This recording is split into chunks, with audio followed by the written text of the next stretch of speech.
Sister-in-law announced her engagement at my baby's funeral and complained that the mood was too depressing for her news. So I screamed at her to leave, and now the whole family is boycotting my grief counseling sessions until I apologize to her. I, 31F, have been married to my husband, Walter, 32M, for 6 years. We have been trying to start a family for about 4 years, and it has been a nightmare of fertility treatments, negative tests, and just a lot of quiet sadness in our house. Finally, last year, I got pregnant. It felt like a miracle. We were so careful. I did everything the doctors told me to do. I cut out caffeine, I took the vitamins, I went to every single appointment. We found out it was a boy. We named him Jacob. We painted the nursery a soft green because I didn't want the aggressive blue everywhere. 2 months ago, at 36 weeks, I noticed Jacob wasn't moving as much. I went to the hospital and they couldn't find a heartbeat. My son was born sleeping 2 days later. I don't really know how to describe the weeks after that without sounding dramatic, but it was just a lot of silence. I spent a lot of time sitting in the nursery, just looking at the crib. Walter was grieving too, but he deals with things by staying busy. He went back to work almost immediately, which I guess I understand, but it made me feel very alone in the house. We decided to have a small funeral service and a reception at our house afterward, just close family and a few friends. I didn't want a big thing. I just wanted to say goodbye and have the people who actually cared around us. My sister-in-law, Brittany, 26F, is Walter's younger sister. Brittany has always been a lot to handle. She is the baby of the family, and her parents, especially my mother-in-law, have always treated her like she can do no wrong. She's loud, she needs to be the center of attention, and she has a history of making inappropriate comments and then saying she was just joking or that people are too sensitive.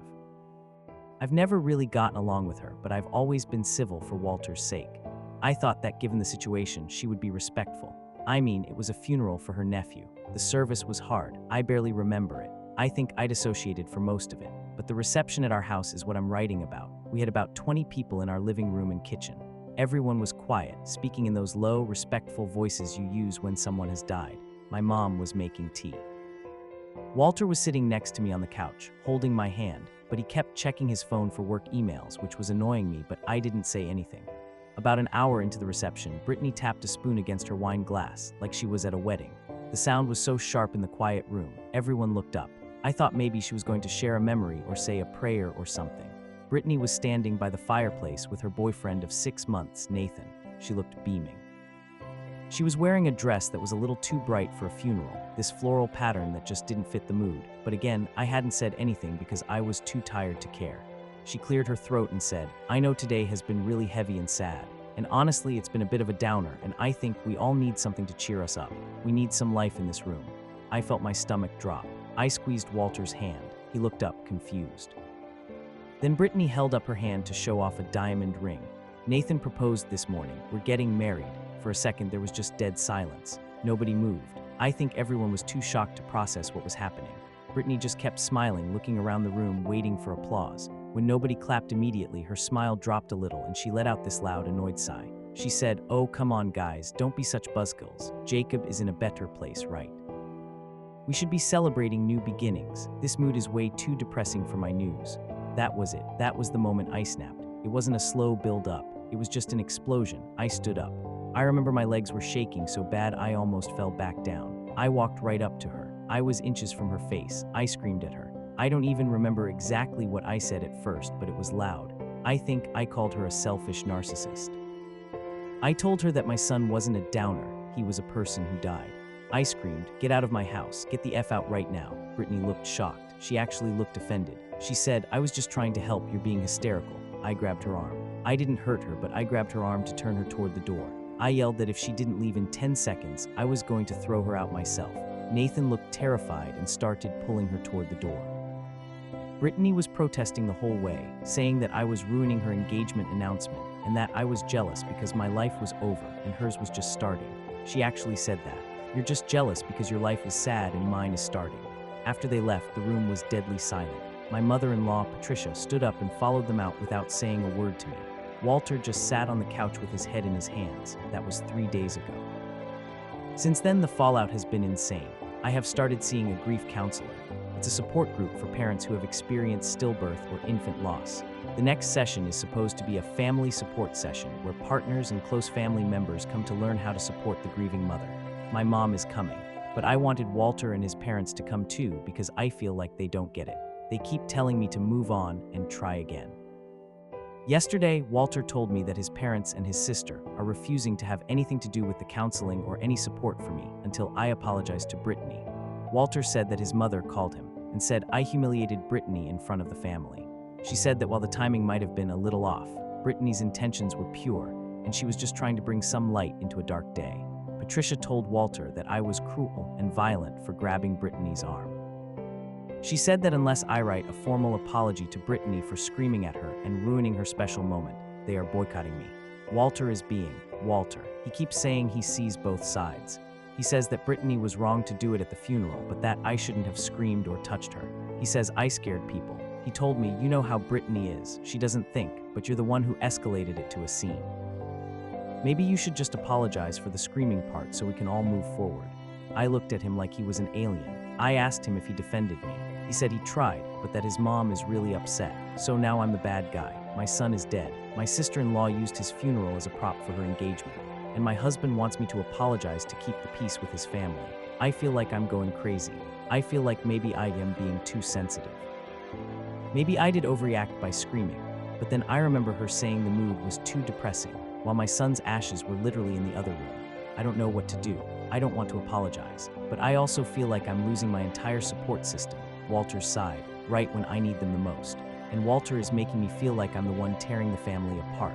Edit, I need to clarify something because I see people asking about my relationship with Brittany before this. It wasn't perfect, we have history. 3 years ago there was an incident. I haven't really talked about it because it makes me look harsh, but maybe it explains why the family is so quick to villainize me. Brittany was supposed to be watching my dog Max while Walter and I were out of town for a weekend. Max was a senior dog on medication.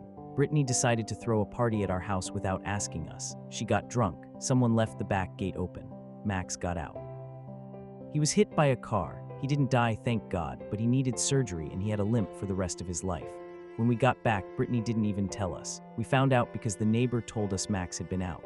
Brittany lied to our faces and said he had been inside the whole time. When I found out the truth, I banned her from our house for 6 months. I was furious. I told her she was irresponsible and a liar. Walter's family acted like I was a monster. They said it was an accident. She's young. She didn't mean for the dog to get hurt. They said I was holding a grudge and being unforgiving. Walter sided with them eventually and said I needed to let it go for the sake of family harmony. So yes, I have punished her before. I have been the mean sister-in-law who holds her accountable, and they hated me for it. They acted like I was the fun police because I didn't want my dog to die. So when this happened at the funeral, I think they all just reverted to that script. Oh, there she goes again, yelling at poor Brittany who just makes little mistakes. Walter keeps bringing that up now. He says, you never forgave her for the dog and that's why you exploded at the funeral. You were waiting for a reason to go off on her. It makes me so angry I can't breathe. It's not about the dog, it's about the fact that she has zero respect for anyone else's feelings. But they act like I'm this bitter, angry woman who just hates Brittany for no reason. I'm not a hateful person. I just wanted one day to grieve my son without it being the Brittany show. And apparently that was too much to ask. Update 1. First of all, thank you to everyone who commented. I spent the last 2 days reading everything. It was really hard to read some of it, but also validating. A lot of you pointed out that Walter is failing me, and honestly, I think I knew that, but reading it written out by strangers made it real. Something one commenter said really stuck with me. You said that grief exposes the cracks that were already there, and that's exactly what this feels like. The cracks were there with the dog incident, with the way they treat Brittany, but losing Jacob just blew the whole foundation apart. I decided I needed to talk to Brittany, not to apologize, but to understand. I wanted to know if she actually understood what she did. Walter begged me not to start drama, but I told him I needed closure on this if he wanted me to even consider attending family events again. I met Brittany for coffee. I didn't tell Walter or his mom, just me and her. She walked in looking annoyed, like this was a huge inconvenience for her. She didn't ask how I was. She just sat down and said, "So, are you ready to apologize?" I took a breath. I tried to be calm. I asked her, "Brittany, why did you think that was the right moment? Why at the funeral?" She rolled her eyes. She actually rolled her eyes. She said, "Mom told me to." I froze. I asked her what she meant. She said, "Mom told me before the reception that everyone was moping around and it was getting morbid." She said, "Brittany, you have good news. Why don't you share it? We need a lift." So I did. I was trying to do what Mom wanted.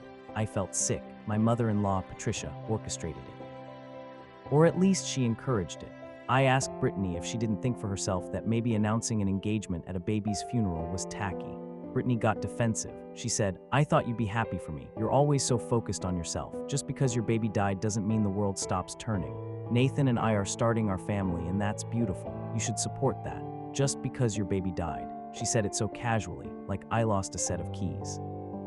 I realized then that she truly doesn't have the capacity to understand. She isn't malicious in a calculated way. She's malicious because she is completely void of empathy. She thinks she's the protagonist of reality. I asked her about the jealous comment she made at the funeral. She said, "Well, it's true, you're bitter. You were bitter about the dog and now you're bitter about this. You just don't like seeing me happy." I stood up. I didn't scream this time. I felt very cold. I said, "I'm not jealous of you, Brittany. I pity you. You have to steal attention from a dead baby to feel special." She gasped. I walked out. When I got home, I confronted Walter. I told him what Brittany said about his mother putting her up to it. Walter didn't look surprised. That was the worst part. He looked guilty. I asked him, "Did you know?" He mumbled. "Mom mentioned something about trying to lighten the mood." She didn't say engagement specifically, but she said she wanted people to stop crying. "Stop crying?" I asked. "It was a funeral." Walter rubbed his face. "You know how Mom is with negative emotions. She can't handle them. She just wanted normalcy." I told him that his family's need for normalcy destroyed my chance to say goodbye to my son in peace. I told him that he is a coward for not standing up to them. He got angry then. He said, "I'm grieving too." "You act like you're the only one who lost a son. I lost him too, and now I'm losing my family because you can't just play the game and apologize." Play the game. That's what our marriage is to him. A game of keeping Patricia and Brittany happy. I told him I wasn't going to apologize. I told him that if his family wanted to boycott the counseling, that was fine. I didn't want them there anyway. Walter said, "Fine, but don't expect them to come around for Christmas or anything else. You're isolating us." I went to the guest room. I've been sleeping there for 2 nights. I don't know how to look at him without seeing his mother's influence. I also found out from a cousin on Walter's side who actually likes me that Patricia is telling everyone I attacked Brittany physically. The story has morphed from me grabbing her arm to me hitting her. I'm so tired. I just want to grieve my son. Update 2, I didn't think I would be posting again so soon, but things have spiraled. After my conversation with Brittany and the fight with Walter, I went to my grief counseling session alone. My mom went with me, thankfully. It was heavy. I cried a lot, but it felt safe. When I got home, Walter was waiting for me. He looked agitated. He said we needed to have a family meeting. I told him I wasn't doing a meeting. He said, "Please, just one session." My mom arranged for her pastor to come over. They want to mediate. I laughed. A pastor? Patricia isn't even religious. She just uses religion when she wants to look moral. I said no. But then Walter started crying, like really crying. He said he feels like he's drowning in the middle and he just wants everyone to be okay. He begged me to just sit down with them for 30 minutes. I agreed. I don't know why. Maybe because I felt bad for him. Maybe because I thought if they heard me out in front of a mediator, they might understand. That was a mistake. They came over yesterday. Patricia, Brittany, Walter, and this pastor guy who looked like he'd rather be anywhere else. We sat in the living room, the same room where I screamed at Brittany. Patricia started. She put on this soft, sad voice. She said, "We are all hurting. We all love Jacob, but we are worried about Op. She seems to be stuck in a dark place." She looked at the pastor and said, "She's been very aggressive, violent even. We think she needs spiritual help to let go of the anger." I looked at Walter. He was staring at the floor. I said, "I'm angry because Brittany announced her engagement at my son's funeral." Brittany piped up, "And I forgave you for ruining my announcement. I'm here, aren't I? I'm willing to move past it if you just admit you were out of control." The pastor looked at me. He asked, "Do you feel you were out of control?" I said, "I think any mother would be out of control if someone mocked their child's death." Patricia gasped. She didn't mock him. She was celebrating life. "Why do you insist on seeing everything as an attack?" Then Patricia dropped the bomb. She said, "We think that maybe it's best if you take some time away. Go stay with your mother for a while. Walter needs peace. He can't heal with you constantly picking fights with his family." I looked at Walter. "Is that what you want? You want me to leave?" Walter finally looked up. He had tears in his eyes, but his voice was flat. He said, I think we need a break. The house is too tense. I can't do this fighting anymore."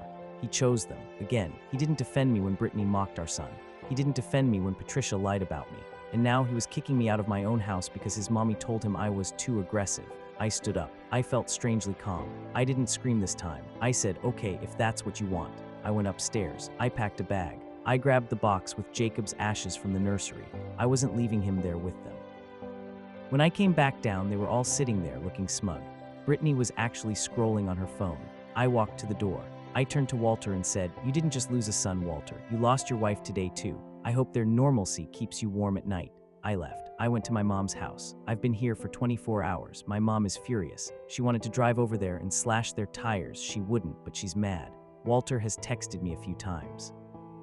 Just generic stuff like, "Did you make it there okay? And maybe in a few weeks we can talk." He thinks this is temporary. He thinks I'm going to cool off, apologize to Brittany, and come crawling back to play the game. But I'm not. I'm done. I realized something in that meeting. They don't care about Jacob. To them, he's just an inconvenient, sad thing that happened. They want to erase him so they can go back to parties and shallow conversations. I won't let them erase him. And I won't let them erase me. I'm contacting a lawyer tomorrow, not for a mediator, for a divorce. Update 3, it's been about a month since I walked out. I haven't gone back. I'm living with my mom. It's tight, but it's peaceful. There's no Patricia, no Brittany, and no Walter looking at me with those sad, cowardly eyes. I filed for divorce. When Walter got the papers, he freaked out. He showed up at my mom's house, banging on the door. He said I was being rash. He said it was just a break. We were supposed to work on things. I talked to him through the screen door. I told him, "We can't work on things because there is no we. There is you and your mother. I was just the extra person."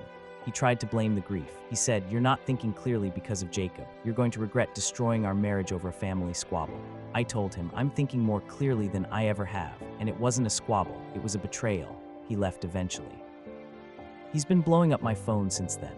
Sometimes he's angry, telling me I'm vindictive. Sometimes he's begging, saying he'll cut them off if I come back, but I know he won't. He might do it for a month, maybe 2, but Patricia would claw her way back in. She would have a health scare, or Brittany would have a crisis, and he would run back to them, leaving me alone again. I can't live like that. I won't. Brittany actually sent me a text too. She sent me a picture of her wedding venue. No caption. Just the picture, like she's trying to say, "See, I'm winning. My life is moving forward." I blocked her. I blocked Patricia. I blocked the cousins who took their side. I'm still in the grief counseling group. It's helping. There's a woman there who lost her daughter 5 years ago. She told me that the first year is just about survival. She said you have to cut off the dead weight to keep from sinking. Walter and his family were dead weight. I miss the life I thought I was going to have. I miss the nursery.